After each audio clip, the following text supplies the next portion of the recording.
ధన్యవాదాలు అన్న. ఎక్కువ చెప్పి నన్ను నేను మర్చిపోయేటట్టు చేసిండు. ఈ కవుల మధ్యన ఇదొక ప్రాబ్లం ఉంటుంది మనకు. ఈనాటి కార్యక్రమానికి అధ్యక్షత వహించినటువంటి నాకు ఇష్టమైన అన్న జూలూరు అన్న. ఎప్పుడు ఎంకన్నా పాట పాడేది జూలూరు బజార్ అంతా. జూలూరు అనగానే యాదికి వచ్చేది జూలూరు బజార్ అంతా జిల్లేలమ్మ జిట్ట వాళ్ళు జిల్ల పురుగులు అయి పుట్టిన ఈయన పేరును తలుసుకున్నప్పుడల్లా ఆ దోపిడీ యాదికి వచ్చేది. ఆ దోపిడీ మీద ఇది కొంచెం బార్డర్ కేసు ఉన్నది నాకు తెలుసు. అయితే ఇలాకి వచ్చినాక చాలా చేంజ్ అయ్యాడు. అన్నకు జూలూరు గౌరీ అన్నకు, మరి పెద్దలు కేటీఆర్ అన్న గారికి, జగదీష్ అన్న గారికి, అలాగే దేశపతి గారికి, సహచరుడు వెంకన్న గారికి, గౌరవనీయులైనటువంటి కవి మిత్రులకు, వేదిక మీద ఉన్నటువంటి పెద్దలకు, పాత్రికేయ మిత్రులకు, సహచరులకు, ఉద్యమకారులు అందరు కూడా పేరు పేరున దండాలు. నాకు మాట్లాడే అవకాశం ఇంకొకటి ఇచ్చిండు కేటీఆర్ అన్న. 7వ తారీఖు రోజున మనము నమ్మినాన పోస్తే ఒక షార్ట్ ఫిలిం రిలీజ్ అయిపోతున్నాం మనం. ఒక 2 జమ్మి చెట్టు మీద దాచిన ఆయుధాలుగా గుర్తొస్తూ ఉన్నది నాకు. మళ్ళీ కూడా అవి చూస్తూ ఉంటే అలాగే కనబడుతూ ఉన్నాయి. ఇవాళ మళ్ళీ జమ్మి చెట్టు మీద ఆయుధాలను తలుచుకున్నటువంటి అవకాశం మనకి ఎందుకు వచ్చింది అనేదే ఇవాళ మనం వేసుకున్నటువంటి ఒక ప్రశ్నగా మనం అందరం కూడా వేసుకోవాల్సినటువంటి అవసరం కూడా ఉన్నది. చాలా పుస్తకాలు కూడా అక్కడ చూస్తూ ఉన్నాం.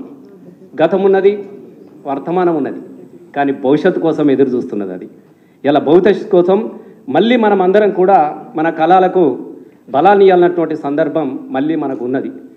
ఎందుకంటే ఈ విషయాన్ని నేను ఎందుకు గుర్తు చేస్తున్నానంటే, చాలామంది ఇక్కడ పెద్దలు కవులు చాలామంది చెప్పుకొచ్చారు. కేసీఆర్ చరిత్ర ఒక తెలంగాణ రాష్ట్రమే కాదు, కేసీఆర్ సాధించినటువంటి ఒక గొప్ప విజయము ఇంకొకటి ఉన్నది. చీమ చిటుక్కుమంటే ఎన్కౌంటర్ చేసే కాలంలో ఒక నిశ్శబ్దాన్ని ఛేదించినటువంటి వ్యక్తి కేసీఆర్. దయచేసి ఇది చాలా పెద్ద చరిత్ర. ఈ చరిత్ర కన్నా కూడా అది పెద్ద చరిత్రగా నేను భావించుకుంటా ఉంటున్నా. ఏ రాత్రి ఎవరిని ఎత్తుకపోతారో తెలియదు, ఏ శవం ఎక్కడ తేలుతుందో తెలియదు. అది అప్పుడే కదా మనము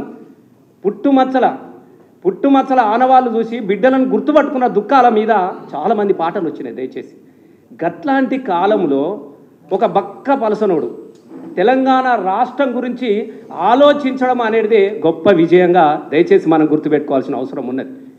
నేను చాలామంది అనుకుంటా ఉంటున్నారు, చాలామంది మాట్లాడుకుంటా ఉన్నారు. సరే, ఎక్కువగా చాతగానోడైతే ఈర్ష్యపడతాడు, చేతులు లేనోడు చేతులు ఉన్నోని గురించి ఆలోచిస్తాడు. దయచేసి నేను అదే భావించుకుంటా ఉంటా. కేసీఆర్ని గురించి చూసి రకరకాలుగా మాట్లాడే వాళ్ళు ఉన్నారు, ఈర్ష్యపడే వాళ్ళు ఉన్నారు. పాట అనగానే రసమైన చూసి కూడా ఈర్ష్యపడే వాళ్ళు ఉన్నారు.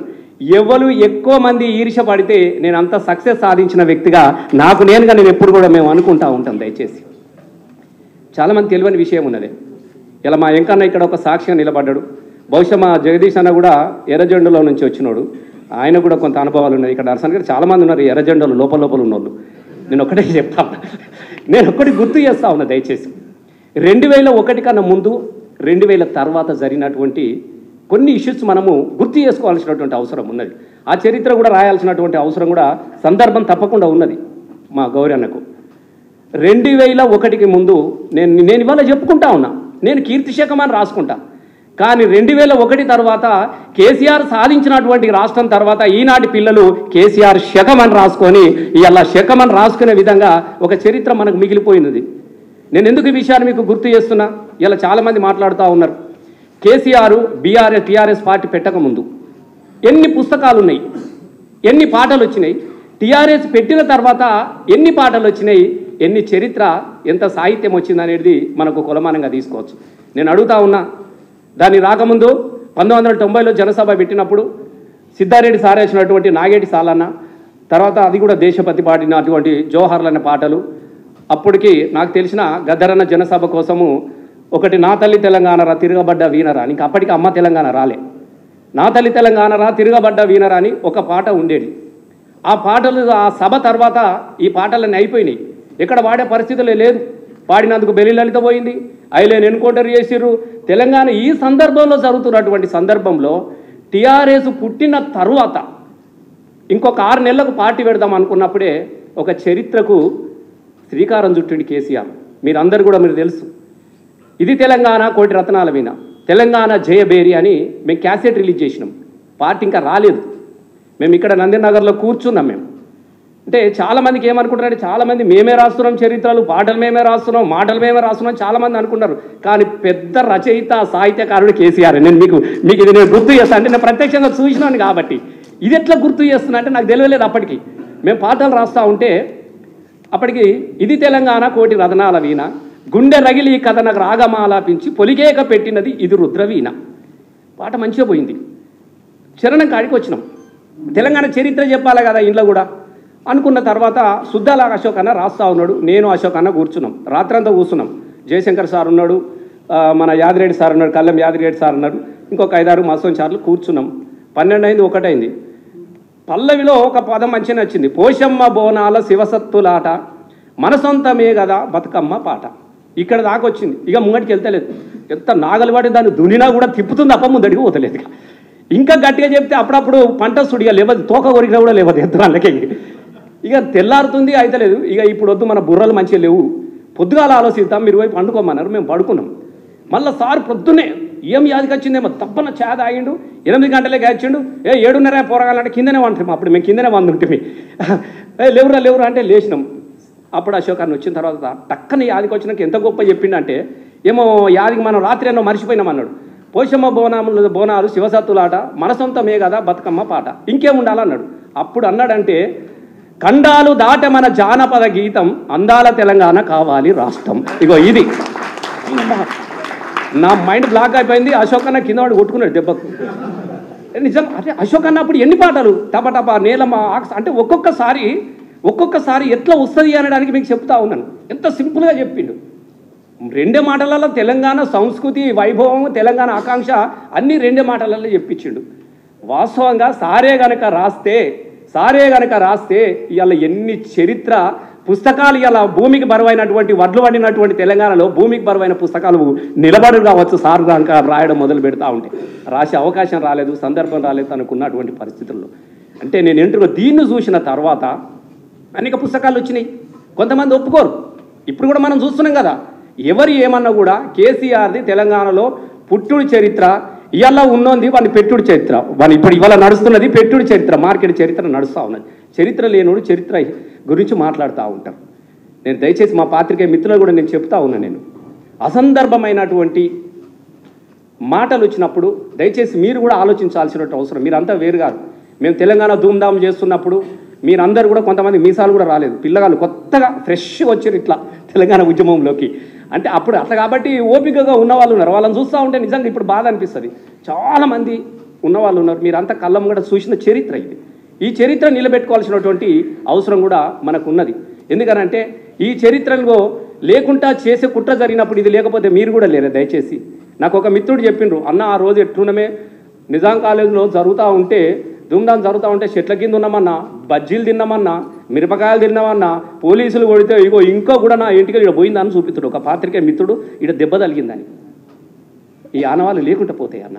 ఈ ఆనవాళ్ళు ఎందుకు ఉండాలి అంటే, గతంలో నుంచి భవిష్యత్తుకి ఇలా మనం చెప్పుకుంటున్నామా, నేను స్వతంత్ర సమర యోధునని ఎట్లా చెప్పుకుంటారో, నేను తెలంగాణ సాధనలో నేను కూడా భాగస్వామిని అని చెప్పుకునే దానికోసము నువ్వు గర్వపడే విధంగా ఈ చరిత్రలన్నీ మనకు ఉండిపోతాయి. దయచేసి నేను మీకు చాలా విషయాలు అన్నలు మాట్లాడుతూ ఉంటారు, నాకు మాట్లాడే అవకాశం ఇంకోసారి ఉన్నది కాబట్టి నేను ఇంకోసారి చాలా క్లుప్తంగా కూడా నేను మాట్లాడతా. అసలు ధూమ్ధామ్ ఎవడు పెట్టిండే మామూలుగా చాలామందికి తెలియదు. ధూమ్ధామ్ అనేది ఒక రసమైన కాదు. నేను నిజంగా చెప్తా ఉన్నా, ఇలా మనమే ఉన్నాం. ఇక గిదే ముచ్చట, గిదే ప్రపంచానికి పోయే ముచ్చట. మీరు అలా కూడా పెడతారు. రేపు పొద్దుగాల సంచలన వాక్యాలు చేసిన ధూమ్ధామ్ అనగానే రేపు పొద్దుగాల కూడా పెడతాను, నన్ను తిడుతూనే ఉంటాడు, వీడవాడు వాడేవాడు అని. అది వేరే ముచ్చట. ఇలా అసలు 2001లో అయిన దగ్గర 2002లో సెప్టెంబర్లో నేను అశోక్ అన్న పాటలు, అశోక్ అన్న ఆనిముత్యాలని క్యాసెట్ చేసినప్పుడు తెలంగాణ జానపద జాతర చేసిన రవీంద్రబాద్లో. నాగరాజు పాడేటోడు, నేనేమో ఆడేటోడు, నేనే ఏవి మనపల్లెల్లోన ముసిముసి మబ్బుల కోడి పుంజ అని ఒక బ్యాలే కోసం నేను పాట పాడేది. సార్ వచ్చి కూర్చున్నాడు. జీవితంలో మొట్టమొదటిసారిగా ఒక మాట చెప్పి నేను ఎప్పుడు గుర్తు చేస్తూ ఉంటా. అంతా చూసినాడు. 3 గంటలు కూర్చున్నాక తెల్లారి లంచ్కు రమ్మన్నాడు. కూర్చున్నాను టేబుల్ మీద. తినేటప్పుడు ఒక మాట అన్నాడు, రసమైనకి ఒక మాట చెప్తా అన్నాడు. ఏంది సారు అని అంటే, నా జీవితంలో నేను సిగరెట్ తాగకుండా 10 నిమిషాలు లేను, సిగరెట్ తాగకుండా 3 గంటలు నేను రవీంద్ర భారతిలో కూర్చొని అలా మీ ఆటపాటలు చూసినా లేచిపోతే ఏది కోల్పోతానో అన్నటువంటి గొప్పగా ఇది కనబడ్డది.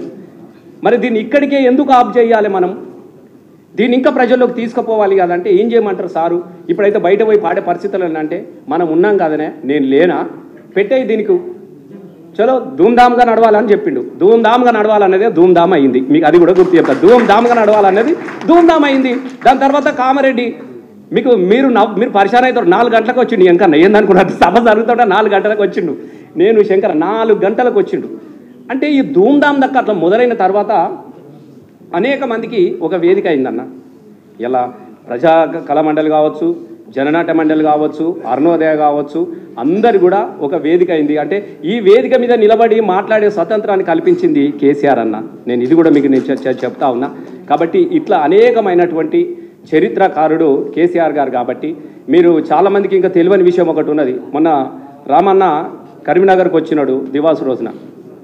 ఒక పోరాడు 10th ఫెయిల్ అయిండు. మనం ఏమనుకున్నాం, 10th ఫెయిల్ అయ్యాడు. మేమంతా చదువుకున్నలో అది వేరు. వాడు చాలా అద్భుతంగా ఒకటే పల్లవిలో రాసిపాడండి. కేసీఆర్ అంటే పేరు కాదు, కేసీఆర్ అంటే ఒక పోరు అని రాసిండు. సింపుల్గా తెలంగాణ కేసీఆర్ అంటే తెలంగాణ మట్టి పోరు అని రాసినాడు. మరి వానికి ఎవడో పైసలు ఇచ్చి రాసినోడు కాదు, వాడు చదువుకున్నాడు కాదు. ఎందుకు ఇట్లా రాసినవారు అంటే, నేను చూసినా కదా సార్ కేసీఆర్, నేను చూసినా కదన్నా, అందుకే నాకు ఇట్లా అనాలనిపించింది అన్న అని అన్నాడు.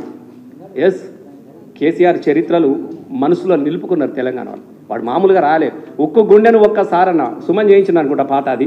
ఉక్కు గుండెను ఒక్కసారన్న తాకాలని ఉన్నదే, ఆ బక్క పల్చని పెయ్యి నత్తుకోవాలని ఉన్నదే, ఆనాటి గుర్తుల్ని ఒక్కొక్కటిగా ఏరి రాసులు వయ్యాలని ఉన్నదే, సాగు నోట్లో పెట్టి సాధించే తెలంగాణ, సాగు నోట్లో పెట్టి సాధించే రాష్ట్రాన్ని సారు కేసీఆర్ వీర చరిత్రను తలుసుకోవాలని ఉన్నది. వీడు చదువు రానోడు రాసిండన్న. ఇది చదువు వచ్చినోడు కాదు. నేను ఎందుకు ఈ ముఖ్య విషయాలు చెప్తున్నంటే, ఇట్లాంటి అనేకమైనటువంటి చరిత్రలు భద్రపరచాల్సినటువంటి అవసరం ఉన్నది. అదంతా మళ్ళీ మన గౌరన్న గారే చేపట్టి కేసీఆర్ గారి మీద వచ్చినటువంటి పాటలు ఇక్కడ లేవు. ఆ పాటలను కానీ ఆ సాహిత్యాన్ని కానీ భద్రపరచుకొని భవిష్యత్తుకు మళ్ళీ మనం అందరం కూడా వారి ఆశయ సాధనకు, ఏ తెలంగాణ కోసమైతే కొట్లాడి సాధించుకున్న తెలంగాణను దాన్ని కాపాడుకోవాల్సినటువంటి అవసరానికి మరొక్కసారి మరో పోరాటంలో మనమందరం భాగస్వాములం అని తెలియజేస్తూ నాకు ఈ యొక్క అవకాశం ఇచ్చినందుకు ధన్యవాదాలు. Thank you. Thank you.